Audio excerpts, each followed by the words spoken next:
Le 6 septembre 1997, le monde entier assistait, sur les pavés londoniens et devant les écrans de télévision, aux funérailles de la très regrettée Lady Diana, décédée le 31 août 1997 dans un accident de voiture à Paris. Mais alors que des millions de Britanniques pleuraient le décès de la princesse des cœurs, deux petits garçons faisaient face à un deuil plus terrible encore, celui de leur mère.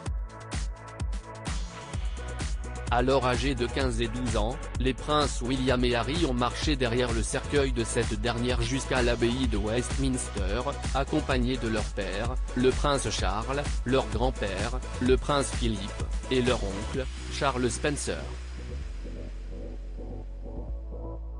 Encore aujourd'hui, les images de cette procession continuent de marquer les esprits. Le prince Harry, lui, en garde un souvenir particulièrement lugubre. Dans une interview accordée à Oprah Winfrey pour la série sur la santé mentale The Me You Can't See, le mois que vous ne pouvez voir, le duc de Sussex a révélé être toujours hanté par le son des sabots des chevaux heurtant l'asphalte à mesure que la procession avançait. Ce dont je me souviens le plus, c'est le bruit des sabots des chevaux le long du trottoir, a-t-il confié. À ce moment-là, nous étions tous les deux sous le choc. J'avais l'impression de ne plus être dans mon corps, de simplement marcher pour faire ce qui était attendu de moi. Je me disais, si ma mère.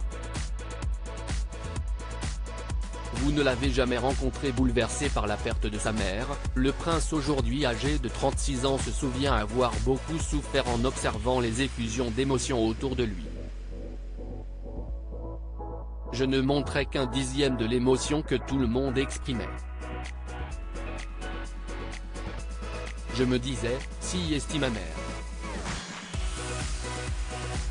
Vous ne l'avez jamais rencontré. Déjà en 2017, le duc de Sussex avait confié à la journaliste Angela Levin sa colère d'avoir été ainsi exposée au public dans la période la plus difficile de sa vie. Ma mère venait de mourir, et il fallait que je marche derrière son cercueil pendant que des milliers de personnes me regardaient, et des millions de plus à la télévision, s'était-il indigné.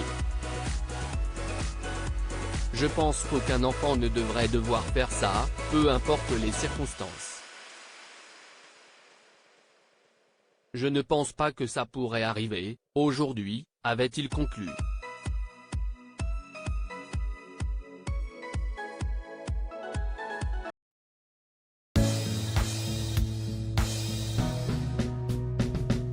But there's all times through the rough times